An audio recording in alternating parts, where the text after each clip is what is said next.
The wind drifts gently across the red earth of West Africa. The year is 1750.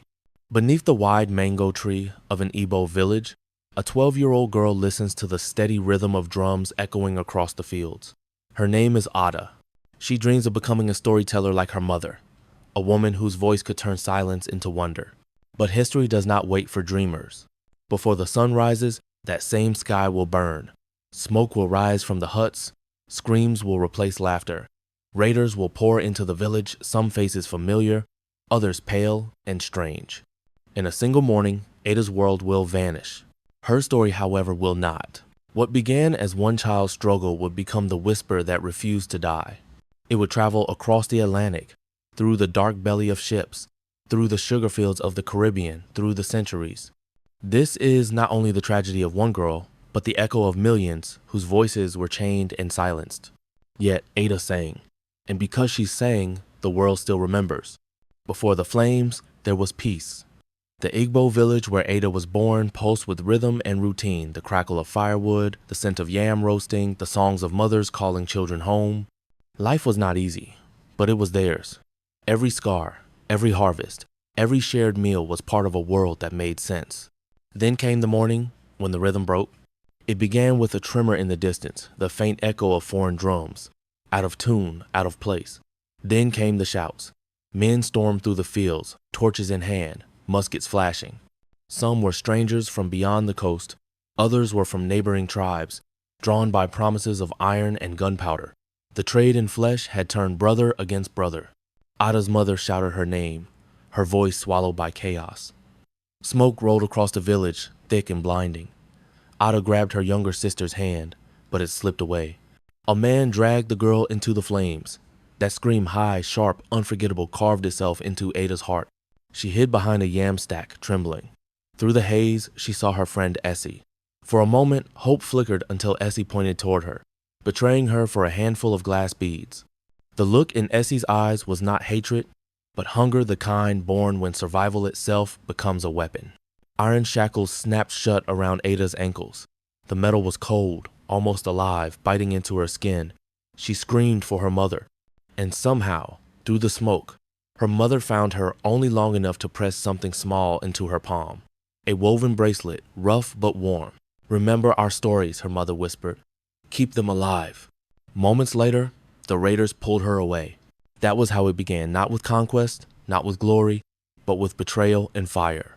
The sky that morning glowed crimson, as if the land itself mourned what had been lost.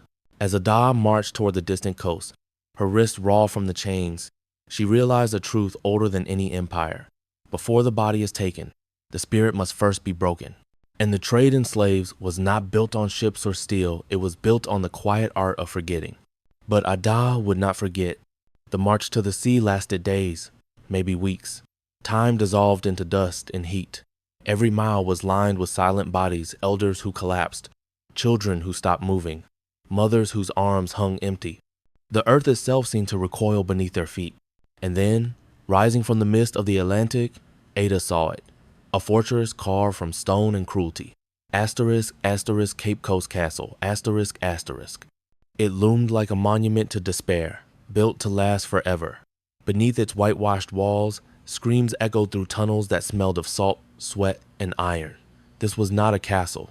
It was a machine for breaking souls. Adah was shoved into a cell deep underground. No light reached that place. The air was wet and heavy, thick with rot and sickness. Bodies pressed together so tightly that breathing became a privilege. The living slept beside the dead. Rats scurried across ankles. The chains never stopped rattling. Each night, the guards counted them as one would count livestock. And each night, fewer voices answered. One evening, a man entered the cell carrying a torch. His eyes slid across them, cold and practiced. He grabbed Adah's jaw, checked her teeth, her arms, her weight calculating her worth. Then the iron was heated, red, glowing, alive. When it touched her shoulder, the sound was a hiss, a scream, a mark that would never fade. "Mary," the man said flatly as if her name had just been erased. Adah collapsed, her body shaking, her mind numb. But in her palm, she still clutched the bracelet. Her mother's voice still echoed, "Asterisk, remember our stories." Asterisk. In the dark, another prisoner inched closer. Her name was Asterisk. Asterisk. Yah. Asterisk. Asterisk. A woman with eyes sharp as blades. She whispered of a plan, a revolt, freedom, or death. She slipped a rusted nail into Adah's hand. "Find the weakest link," she murmured. "Work fast when the moon hides." Adah nodded, hope flickering like a candle in a storm. But Yah's gaze hardened when she saw the bracelet. "Give it to me, or you are not part of this," she warned. The words struck deeper than any whip. Adah hesitated, torn between loyalty to her mother's memory and the fragile chance of survival. The next night, the revolt began. Chains scraped, prayers turned into war cries. Yah lunged at a guard, a blade in her hand. For a heartbeat, freedom seemed possible, but muskets roared. The cell filled with smoke and blood. Adah saw Yah dragged away, her body flung into the black waves. Silence returned, heavier than before. Days later, Adah was forced onto a ship, a wooden beast built to swallow lives. As she descended into its dark belly, she looked back once. Cape Coast Castle stood unmoved, its white walls gleaming beneath the sun, as if purity could ever exist above such darkness. The ocean waited, endless and merciless. Adah stepped forward. Her story was no longer hers alone. It was the story of a people cast into the sea, yet never drowned. The ship was called Times the Mercy Asterisk, though there was none aboard. The air below deck was a tomb heavy with sweat, blood, and despair. Chains clinked with every breath, the rhythm of captivity. The space was so narrow that knees pressed into spines and heads rested on strangers' shoulders. The stench of sickness mixed with the salt of the ocean. Weeks passed in endless motion. Some prayed, some whispered to ghosts, some went silent forever. Adah, now called Time's Merry Asterisk, refused silence. When the sailors' boots thundered above, she hummed softly fragments of the lullabies her mother once sang beneath the mango tree. In the dark, her voice was the only light. When the ship finally touched the shores of Barbados, she was 13. The sun burned like punishment. At the port, the noise was deafening. Traders shouting prices, buyers inspecting teeth, measuring limbs, assigning value to flesh. The auctioneer called her strong, young, ready to breed. She was sold to a sugar planter whose scar ran from temple to jaw. His voice was flat, his gaze hollow. To him, she was nothing but a tool. The plantation stretched endlessly green blades of cane, hiding 1,000 cries. Days began before dawn and ended long after dusk. 16 hours of cutting, carrying, bleeding. The machete became part of her arm, the pain part of her breath. At night, she lay on the dirt floor of the slave quarters, her back raw, her spirit fraying. Yet even here, she whispered stories. The old tales of spirits and ancestors passed quietly from mouth to mouth among the women. Around those words, something fragile grew: trust, hope, remembrance. They began to call her Time's Sister Asterisk. Years blurred. At 17, the planter began to visit her shack at night. His footsteps came with the creak of wood and the smell of liquor. Each visit left her emptier, her body bruised, her soul quieter. Then one night, she felt the weight inside her, a child growing, not of love, but of violence. She wrapped her waist tight, trying to hide it, knowing what it meant. Another life born in chains. But she also knew something else. Stories could still burn. When a storm shattered the sugar mill one night, Adah saw a chance. She slipped a stone into the gear, small, silent, devastating. The machine screamed and stopped. The overseers cursed, unable to repair it for days. For the first time in months, the workers rested. It was a brief mercy, but it planted a seed. Whispers spread through the quarters. Whispers of freedom. Whispers of rebellion. By the time Adah turned 18, the whispers had become plans. The women she had comforted now stood ready beside her. They waited for the sign her song. Under a blood-red moon, the overseer dragged her to the whipping post, accusing her of sabotage. Her wrists were tied, the rope cut into her swollen skin. Around her, the slaves stood silent, their eyes wide, their fear heavy as the night. Adah lifted her head, and instead of begging, she began to sing. It was not a song of sorrow. It was a song of fire, the rhythm of drums long buried, the call of the ancestors. One by one, torches ignited across the fields. Flames rose like an army. The sugar cane burned, gold and red, devouring the wealth built on pain. The overseer shouted, muskets blazed, but the women did not stop. They had been silent too long. The plantation became a storm of fire and screams of rebellion led not by soldiers but by mothers, sisters, and daughters. When they seized Adah, the fields behind her still burned. The noose awaited, rough and ready.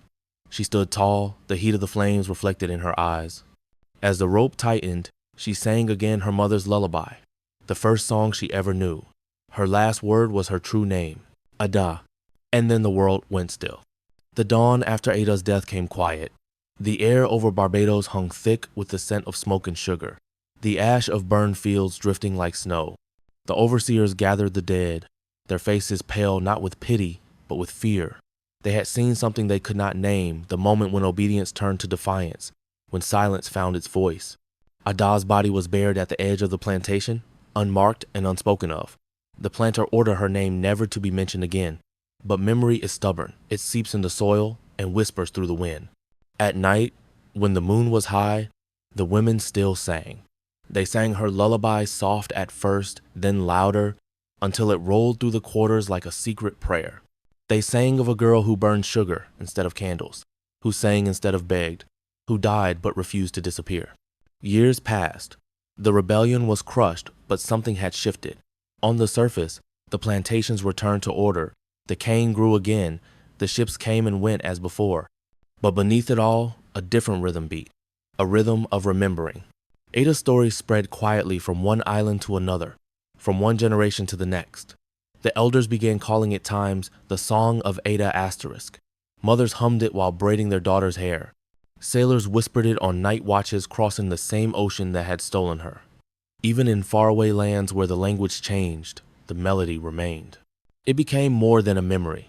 It became a seed of defiance. In the centuries that followed, when enslaved voices rose again in Haiti, Jamaica, and across the Caribbean, echoes of Adah's song could be heard. Its words were never written down, but its spirit lived in the rhythm of drums, in the pulse of rebellion, in the unbroken belief that freedom begins in the heart before it reaches the hands. Historians may never find her true name in the records of the British plantations. To the ledgers, she was Mary. To the merchants, she was property. But to those who came after, she was something far greater, a bridge between survival and resistance. Her story reminds us that the most powerful revolutions do not start with weapons. They start with memory, with the refusal to forget who we are. Today, if you walk the shores of Barbados at dusk, you can still hear the sea murmur against the rocks. Some say it sounds like waves. Others say it sounds like a woman's voice, low, steady, defiant, singing to the wind. They tried to erase her, but her fire outlived the chains. Her name was Adah, and her story still burns. History remembers conquerors through monuments and empires, but the truest memory of a people is not carved in stone. It lives in the voices that refuse to vanish. Adah's story is one among millions, yet within it, the entire tragedy of the Atlantic slave trade is contained. The trade that began as commerce became the architecture of human suffering. Between the 15th and 19th centuries, over 12 million Africans were taken from their homelands. Millions more died along the way. Their names were lost, their languages erased, their gods silenced. But even when the world called them property, they built the foundations of new nations with their hands in their pain. The story of Adah is not merely about slavery. It is about what cannot be enslaved: memory, spirit, identity. Her mother's bracelet, small and fragile, became a symbol stronger than any chain. Through it, culture survived captivity. Through the rhythm of her song, oral tradition carried truth where written history refused to look. Centuries later, when the descendants of those enslaved rose again in the fields of Haiti, in the plantations of Jamaica, in the civil rights marches of America, they sang the same songs. They beat the same rhythms. They remembered voices like hers. Today, historians uncover names like hers in ship manifests, auction records, and forgotten letters. Each discovery is a resurrection. It tells us that history was not written only by kings and traders, but also by the enslaved who dreamed of freedom and dared to act. To remember Adah is to refuse silence. It is to confront the comfort of forgetting. Her fire forces us to see that behind every statistic is a human heartbeat. Behind every atrocity, a single voice that once sang to survive. If you listen carefully through the hum of the wind, through the crash of the sea on Barbados' shores, her song is still there. It belongs to everyone who has ever been stripped of their name, their language, or their dignity and still found the strength to speak. Her story is not the past. It is the mirror we still hold today. And as long as we remember her, the world will know that even in history's darkest chapters, the human spirit can still rise and sing.